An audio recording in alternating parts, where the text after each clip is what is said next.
Mm. So Zach, man, like when I was thinking about all the people that I wanted to talk to while I've got this time to use, I really wanted to contact you. And I don't think I've ever explained to you why I feel like I connect with you so well. Because like out of all the people at the academy, I really do try and spend a lot of time with you when I'm over in LA. And this is the thing, I feel like me and you have a very similar start in our martial arts background, where like I started at 10 years old in the kids classes. I transitioned into helping teach classes, and then moved into like an adult teaching role and so forth. And I feel like it's a very similar thing to where you're at in your progression. And so like I see a little bit of me in what you're experiencing at the moment, and I'm like, those like you've got this potential to do what you want to do and move into that that like lead teaching role and so forth, and like the adult classes and so forth. And I feel like that like mentoring and that friendship that is required to really make you feel like you're supported so you can go through it, because I lacked a lot of that. So like for yourself, like how have you found that journey of traveling from being a student into the teaching role? Man, I mean, first of all, thank you. I appreciate that a lot, man. It means a lot coming from you. And it's been great, because to be honest, jiu-jitsu was something I was kind of forced to do by my parents. I was getting bullied in school, and I didn't have like any will to try it. But then when I stepped on the mat and I did my first class, everything changed. I just fell in love with it so fast and so instantly. Do you remember who your first teacher was? I don't, but I remember the class. Yeah. Yeah, it was a Monday night, class 5, punch block series 1 through 4, guillotine choke, Yeah. And yeah, I just fell in love right away, and I knew instantly, like, man, this is something I want to do for as long as I can do it. And And how my whole old were you at family, that time? I was 13 when that 13, happened. beautiful. So straight into the adult classes. Straight to adult, yeah. So, Yeah. 13 years old. I was a big 13-year-old too. Yeah. Yeah, like 155-pound 13-year-old. So they put me in combatives with the adults right away. Yeah. And yeah, it was a super cool experience, man. It was really cool. And I just kept growing in that building because I was getting bullied still. It was like I really just wanted to be in that building because it was the only place I really felt accepted, So I just put all my time and all my energy into that.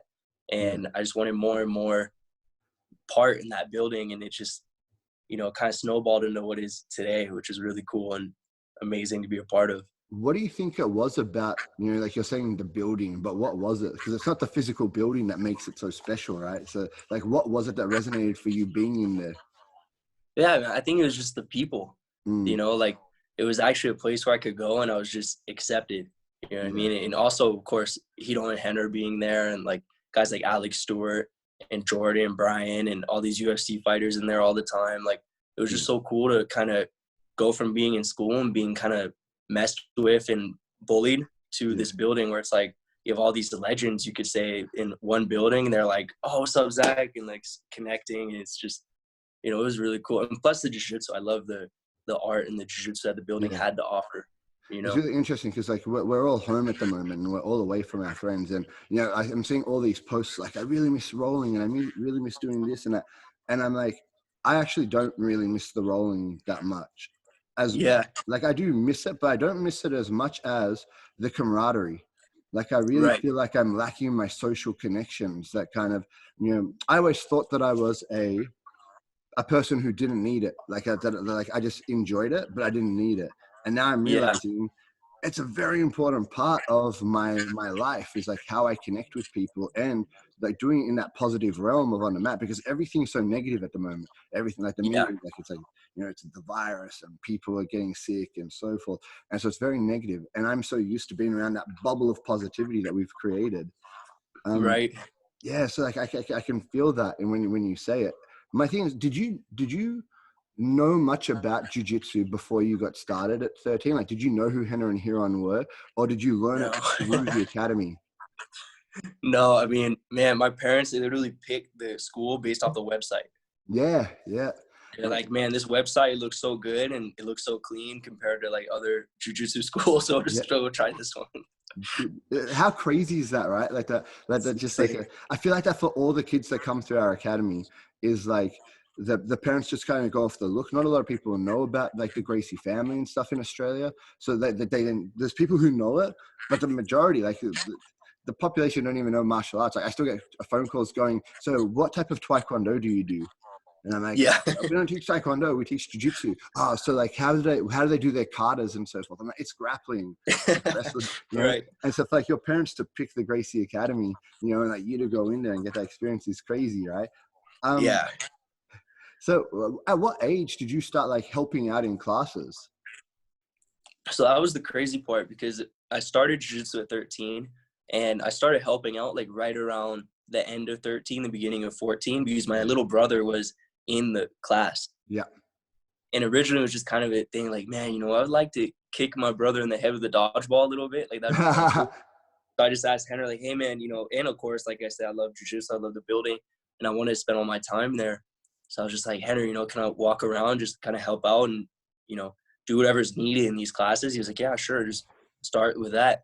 Yeah. And it obviously turned into so much more, and yeah, it's really cool. That's how it started originally, 14-year-old, kind of walking around, just white belt, yellow belt, just helping out any way I could. That's so cool, man. Like Yeah. you know, that it was that quick for you for it to click in that situation. As like you're going through and like you're coming in at such a young age and starting to help out in classes, what were some of like the challenges you had to overcome, or like what were some of the, like the struggles that you were feeling like across your jiu-jitsu, or still feel to like now as you're progressing through? Man, I mean, in the beginning, it was just the chill times, you know? Like, it wasn't too much struggle in the sense that all I had to do was just show up when I was there and kind of just play jiu-jitsu. And I was the big kid playing with little kids, you know? So it was just hanging out another day. But now as I progress, I found a lot of trouble teaching adults. That's been my main thing. You know, like I don't feel as confident teaching adults. I don't know why. You know, Henry's been working with me a lot on it. But it's just some growing pains, I think, that I'll probably get through. I will get through, not probably. But I wonder if there's like this connection with the kids, right? And like you're a big guy, like you're tall and you're well built. So when you come into a kids class, like I feel like the kids are just like giant, like immediate love, right? It just happens. Right. I felt that as well. Like when I was on the mat in LA, and I was like, because I love to come and help out in the bullyproof classes whenever I can, right? Like, you know, even on that last day when I was there in LA, and you were like, man, like I've got class on now, and I'm like, I'm canceling my plans, like I'm going to come help in class. But there's that immediate thing of like, okay, it's like I'm a bigger guy, so like I can come onto the mat. The kids have never seen me before, but if I smile and act like a goofball, immediately they're all like, oh, it's cool. He's cool to play with on the mat. Like he's one of us. Exactly. Whereas with the adults, they're kind of like, so what do you know? Yeah, exactly. They want to know you're the real deal, you know? Yeah. And it's funny because the crazy part is like, Henry always tells me like, man, these adults respect you. It's just that like, I think it's just battles within myself. You know what I mean? Like, man, am I the real enough deal to really teach these adults? And that's always like a battle within myself. But with time, I think I'll get over it, and it'll just happen the same way I teach the kids, you know? Because the kids is just, I'm a giant kid playing with kids for an hour, and it's, you know, it's just, I'm natural at it because I've been doing it for 8 years now, you know? Yeah. But adults, I just got to get past that hurdle, and then I'll be good. I'll be open, you know? Because like, I really feel like that thought, like when you walk into the room and you see the adult and you think that they're judging you and wanting to know that you're the real deal. I really think that they're not even thinking that. I think like they're thinking like, what technique did I do yesterday? How do I do that technique? Exactly. Is that going to help me come and learn this from here? But in our head, we see them thinking and we're like, oh, they're thinking, do we have what it takes? And we think exactly. And so like our perception like plays with our own brain in that situation. Yeah, it's so crazy, man. It's true. I agree. Yeah. Probably last thought on their mind. Yeah, exactly. Their last thought on their mind is like, do I respect my teacher? Their thought on their mind is like, how am I going to learn today? Because if they didn't respect you, they wouldn't turn up to the class. Exactly. And especially the certifications that like we have. Yeah. You know what I'm saying? It's like those are real deal certifications that we went through in the processes. You know what I mean? Like they know that. That's why they're showing up. Yeah. So it's just my head. That's all it is. 100%. The biggest struggle is my skills.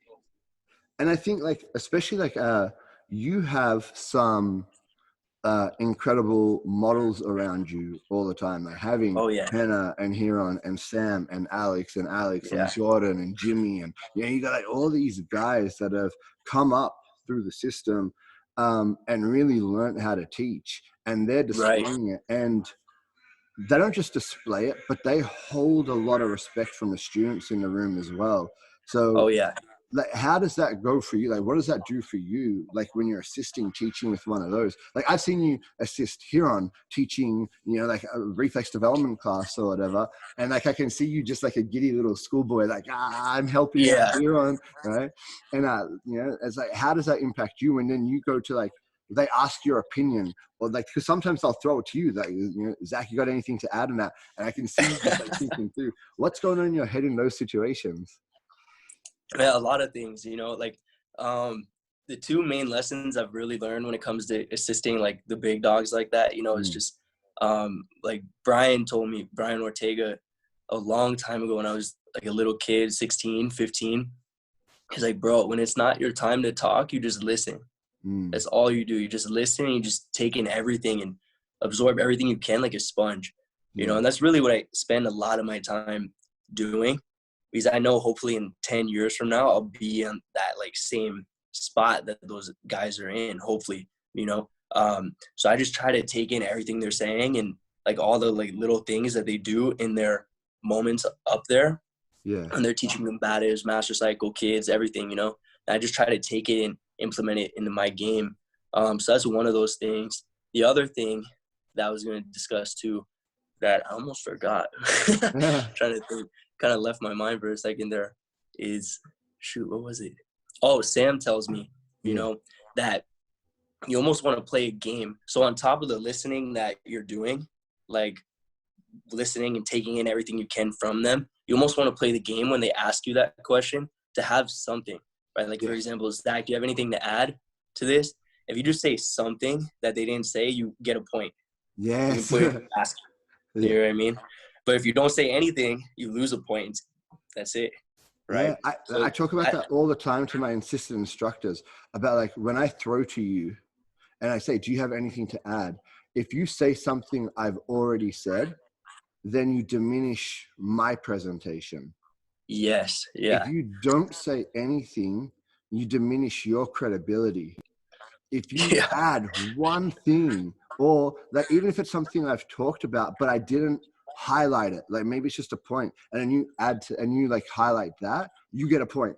Right? And it's like you build yourself up and you build your credibility in that situation. I love that. I've never thought about it in that terms of like a game. Like it's a point system you're playing with yourself in class to go through. It is real, man. Like there will be times where I'm up there with Henner and like I'll get a little bit nervous. You know what I mean? I'll get like nervous up there with Henner, and then Henner will give me the opportunity. He'll be like, Zach, you have anything to add? And I'm too nervous. I just say, nope, it's all good, man. Like, I'll just say it. But then, and even though it's like made the presentation clean and Henner took it and like nothing got impacted through the presentation because Henner doing it, right? In the back of my head, I'm like, man, I lost a point. Yeah. Like it's just the game. So because like as like head instructors, when we throw it to you guys to take that step, we want you to actually build your own credibility. Like because my thought is I would never let somebody assist me in class if I didn't think that they're on the same level as me. Right. Like in that 80 to 100% ability to teach. So if I've put you in that position and I've asked you, because I invite you, you don't force your way into the role. It's not like a Zach Tatership where you've just walked in and go, I will now assist, right? And so exactly. like, it means we respect your ability and that we see the potential that you're going to have to go through. So we want you to do it. And like every time we throw to you and you don't take it, it's like, it's almost like a little demotivation to throw to you to the next class. Exactly. So you got to seize those opportunities. Exactly, yeah. And that's the hardest ones too. When it's like they said everything you can think of, especially Henner. Henner's the man, so he says everything. And you're like, shoot, there has to be something, but there's nothing. Yeah. But yeah, it's a fun little game to play and just listening, taking in everything you can. That's how I find the most growth, like who do you think has had the most impact on you at the academy? Man, I don't know. I don't think it's fair to pick one. Nice. You know? Cool. Yeah, I mean, I feel like everybody's had their own different kind of impacts on me that's made me the person, instructor, and whatever you want to call it, I am, you know? Yeah. So yeah, it's huge having those role models around me. It's an honor, you know? So you're They've all, almost a decade at the academy now, aren't you? yeah, I've been training jiu-jitsu for a little bit over 8 years now. Yeah. So it's crazy. Time Yeah. flies. Yeah. So in that time, and like you're right, there's been so many people that had, that impact on your. And I guess like nowadays, it's not just like your technique or your teaching; it's like you. Like Yeah.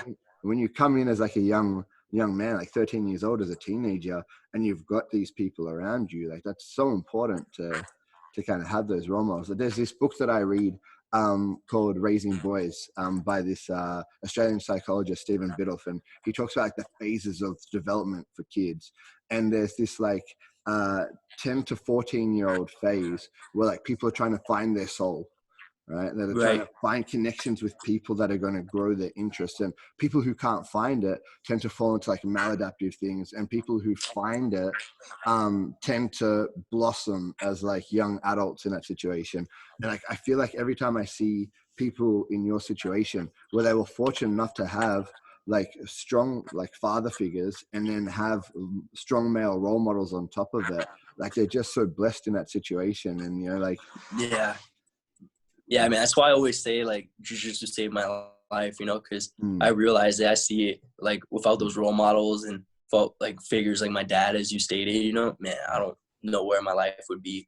It would be on a totally different path. This interview would never be happening right now. It's just, it would be crazy different.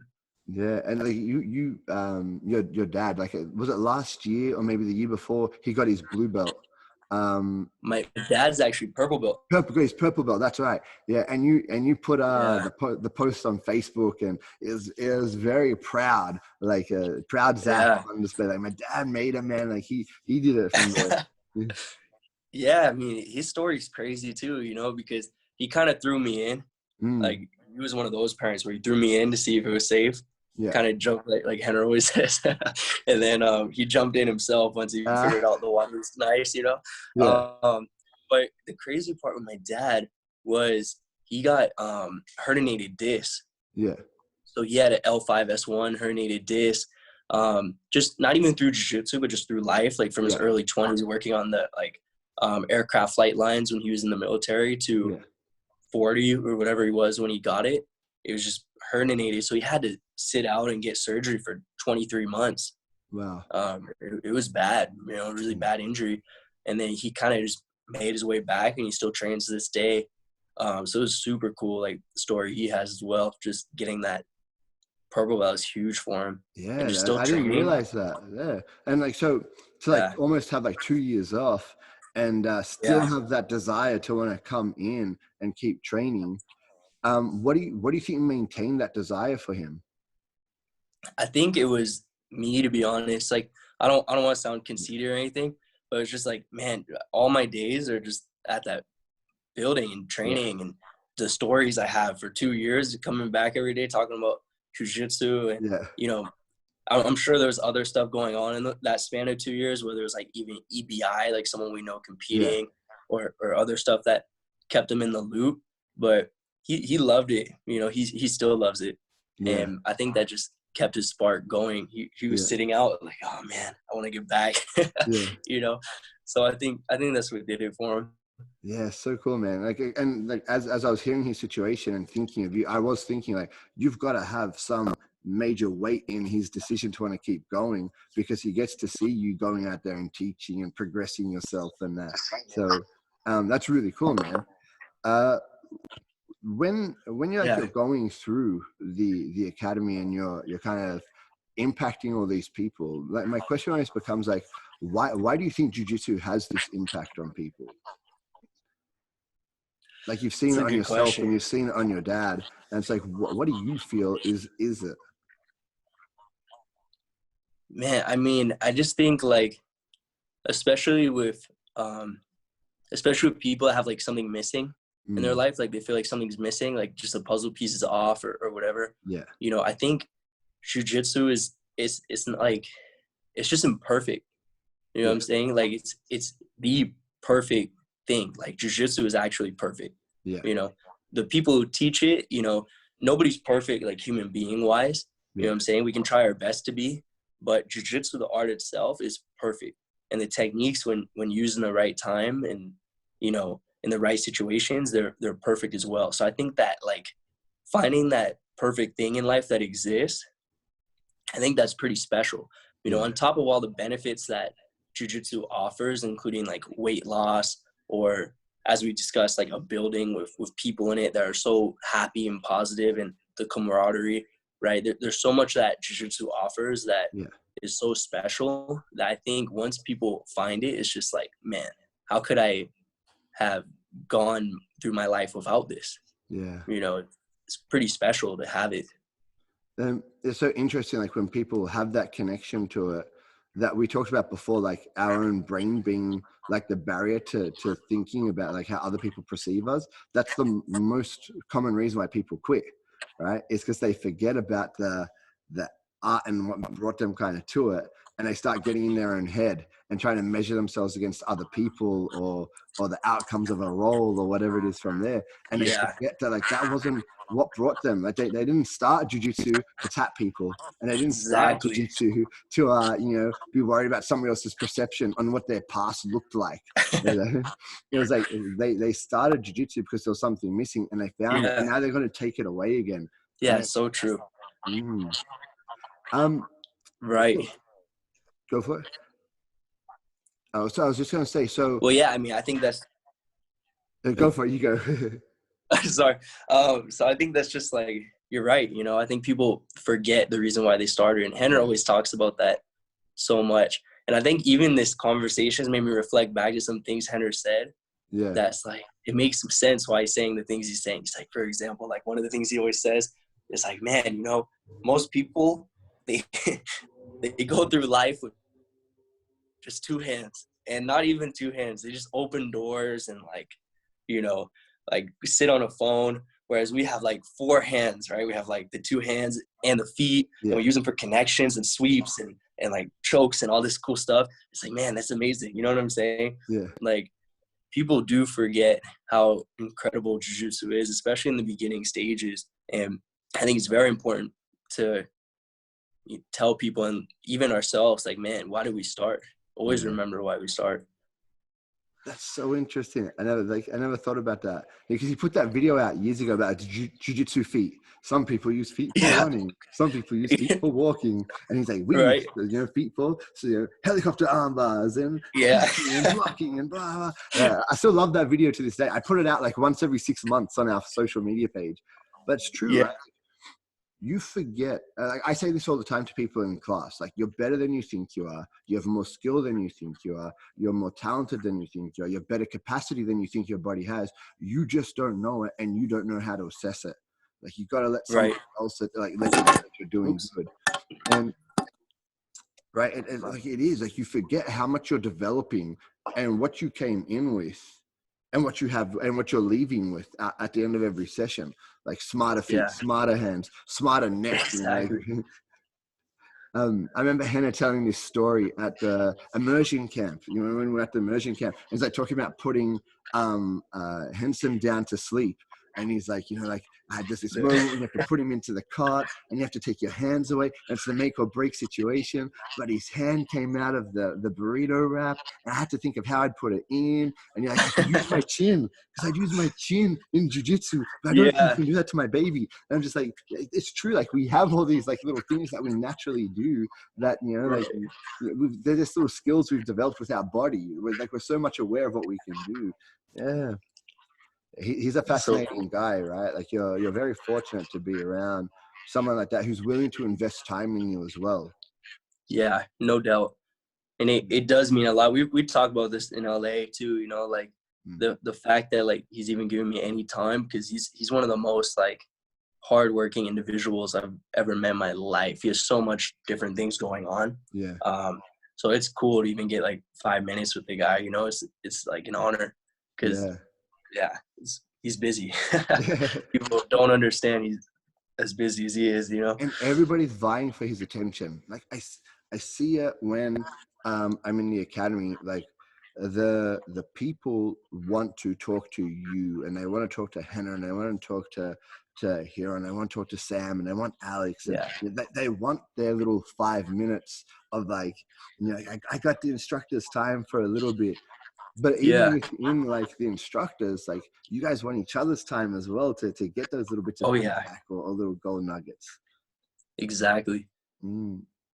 Yeah.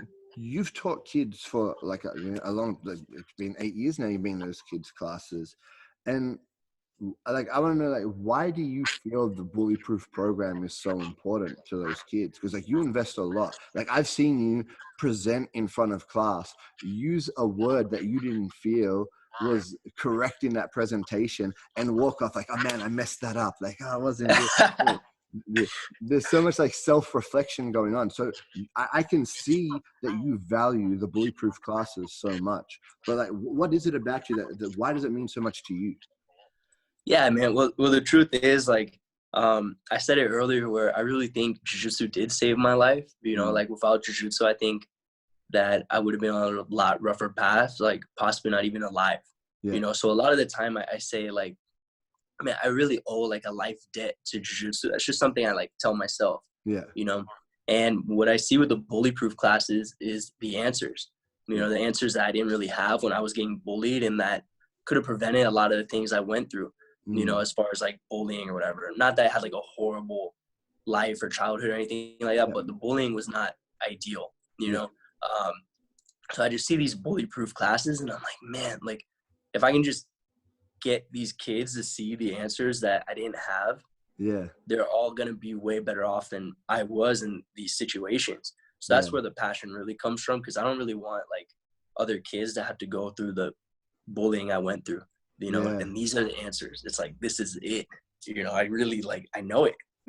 Yeah. So that's why I really try to convey and hope they get it. It's crazy. I've got my my nephew helping like teach in the kids classes as well. And he's like 19, 20, blue belt, coming in and helping out. And he sits there, and at the end of the class, he's like, man, that conversation we had during that time, I wish somebody would have had that conversation with me when I was 8, 10 years old. Right? Like, Right. you know, I wish I was preloaded with these conversations you're giving these kids. He's like, I'm jealous. I'm jealous that these Yeah, kids are getting this information early, because it would have helped me out so much during my teenage years. exactly. It's Yeah, actually man. like, So I've seen it's just the you same. have those conversations with the kids where I'm like, that's a great point he's making. And, you know, like you can see the parents, you know, they're working on their laptops or they're like on their phones, and their head pops up during that mat chat time. And they're Yeah. listening, because like, they're like, oh man, he's making a good point. And like, there's these things that we have the opportunity to talk about in that class that just impact people so much, you know, like, Right.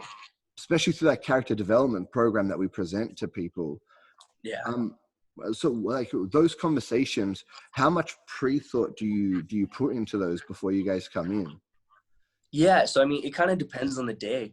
You know, Mm, I mean, like for example, I've been in the kids' classes a long time, so something I did want to mention is it's not all me either. You know, like saying those things. Like it was me starting from 13, watching Henner and Brian and Alex yeah. Ueda and Sam, and like all these guys are teaching kids, and it's like, man, I'm just, again, I'm taking. You know what Yeah. I'm saying? So it's like those lessons that they put out, it was like, I'm going to try to implement as much as I can and run with it. And then of course other talks, they're mine as well. Yeah. But you know, the talks, believe it or not, was actually something I struggled with, and Henner helped me just by saying, bro, it's health chapter. Talk about, like, break up your life into 30 different things, right? Like Yeah. 30. Make a list of 30 things. It could be the house, the car, you know, hygiene, Yeah. right? Like dinner table. You know, you just keep naming off a bunch of things, and you talk about health and all those things. You see what I mean? So that's one way to do it. That's like last option for me though. Yeah. It's like if I really have nothing, it's like then I'll try to name off these things. Another thing I do is over the years, I have a list of talks I have that I really liked, whether Yeah. it's someone else saying it or myself talking about it. Have that list on my phone, and I just look through and see which one I like. Yeah. Or it could be something I experienced that day, where it's like, man, it was crazy. Like, I don't know, maybe not with health chapter. It's health chapter over here right now. Yeah. So Health chapter over here as well. Yeah. Oh, cool. Yeah. Yeah. So I was trying to think in health. Health doesn't really have a lot of like day-to-day stories though. But more like, let's say, responsibility. Yeah. It's like, man, I saw a lady yelling at someone today. And it's just, I'm going to talk to the kids about that. Yeah. And I feel like when you have that real life experience, like that day as well, you're more emotive when you talk about it. And so the kids pick up on it more. Yeah. Those days where I haven't had that experience, where I don't have like a personal story to reflect on, I kind of make those chats a bit quicker, because I know like I'm not as good at that chat as the ones I've gone through. So I know the kids are going to feel it and they're going to get bored quickly. So yeah. Those ones short, but the other ones, they can go on for a long time. Yeah. I mean, luckily, I just, again, like 8 years of kids classes, I just try to recycle the stories too. You know what I mean? In the sense that, like, for example, I have one story that you might have heard where I almost got hit by a bus in Austria because I didn't look both ways. Yeah. Responsibility story for life. You know what I'm saying? Exactly. That happened like 4 years ago. Yeah. You know what I mean? I'll just recycle it, every responsibility chapter.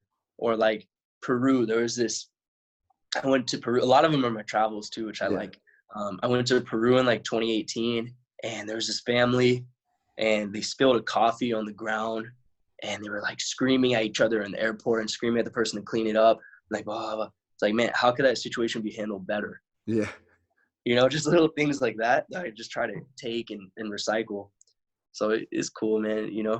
Just life. That's it, man. And I think those stories are so important to kids. And even if it doesn't, like, it's not impacting them now as much, like it's helping give them ideas, but because they hear it multiple times across their jiu-jitsu journey, it's really going to lock into them these kind of concepts that they need to be engaging with different people and the different people in the world, but also gives their parents like a script, a way to kind of talk to their kids that maybe they don't have, because like, as parents, like, we're all learning, like how to do it.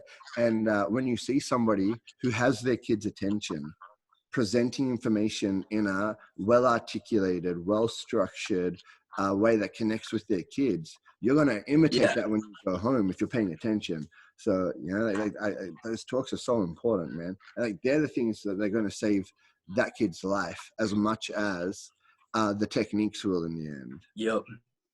No question. So I guess, like, what's one of your, like, do you have a jiu-jitsu goal from here? Like, what's your next big thing that you're kind of working on for yourself? Yeah, man. I mean, I'm just trying to get better every day. It's really all I can do. I want to just become a better instructor every day, and I want to become a better practitioner every day. And hopefully one day I'll just be legit, even more legit at both. You know what I mean? Like, yeah, that's my main focus is right now. I'm really working on the BBS Stripe curriculums as well. Yeah. Right now I'm on BBS 2 Drill 2, which is a monster. Yeah. But that BBS 2 is the biggest one. Like, if you can get through BBS 2, like, and you're like I came in as a black belt. Everybody's like, man, you're gonna be able to like just go through the curriculum. BBS 2, man, like that was a lot of work. Yeah. There was stuff in there that like I had never even seen before. I'm like, oh my goodness, like they've thought of everything. Yeah, it's pretty intense curriculum, but that drill 2, that guard chapter, it's that guard chapter. Gnarly. That's like dialed in, like guard, half guard, like, ooh, like that's the one. Like when you get through that, like you feel like a monster. Like, I conquered drill 2. That was the thing, bro. I mean, I got through drill 1, and I was like, so like I felt like that. I was like, yes, And then I saw drill 2. I'm like, oh shoot, this is a monster. But it will be all right. It's just watching and immersing in it. Yeah. It's just another thing to do, right? It's just another way to Exactly. better yourself. Um, Exactly. Yeah. dude, I'm just so happy we got to chat today. You know, like I really like, I was putting on my list of people like who I want to chat, and my list literally goes Huron, Henna, Master Pedro, Zach. That's like, yeah, Crazy. it's like, so as I'm thinking through, I'm like, man, like this is, because I think you don't give yourself the respect when I see you that I think you deserve to give yourself. And like, Thank you, I just bro. want you to know, like, you're doing a good job out there. And you know, like, you're going to keep developing, and you're going to become the instructor you're going to want to be. And it's going to take time, right? Because like, you're still like a young man coming into this Yeah. position, to finding yourself, finding your own confidence, going into that next phase of life. And like, you're going to have that. And it's just time. It's just time and sticking with it. And like, I can't wait to see where you are 5 years from now, let alone 10 years from now, because you know, it's just going to keep growing in you. So it's so cool, man. So thank you for giving me your time. I know there's lots of other things you could be doing, but I do appreciate you taking the time out There's today. nothing else I can be doing. Quarantine, bro. But no, man, it's such an honor to be on the list, man. Like, it's crazy. Thank you. I appreciate it. Yeah, honor, bro. Honor to talk to you. Love Nice. talking jits anytime you want. So Yes, man. We're thank gonna do you, this more often. Like, this is just the start, right? Then we can start. Now that we've talked about like your background, now we can just talk about a whole bunch of other things that like dialed in. Because I want to keep these going. This is like a goal of mine, is to talk more to people. Yeah, it's cool, man. You know, and what a great time to start it. Yeah, well, You you know know, what I like, mean? there's two things you can do right now: wallow or Yeah, develop something. So it's time to exactly. start developing, right? Because like, if you sit around and waste this time, like, you're not seizing the opportunity that you have to do something you wouldn't regularly get the opportunity to do. That's kind of like my mindset at the moment, is like, what have I wanted to do? I want to have more connections with people that I respect and admire and talk with. Like, okay, how do you do that? Reach out to them. I wouldn't normally have the Yeah, time. I'm running the academy, my family, and so forth. Well, right now I don't have morning classes. So I'm going to reach yeah. out to as many people as possible and get this started. So yeah, seize it, man. Oops. Yeah, having fun. It's my bad. No, it's all good, man. Man, thank you so much again. I just wanted to say that. Bro, thank you. It's crazy.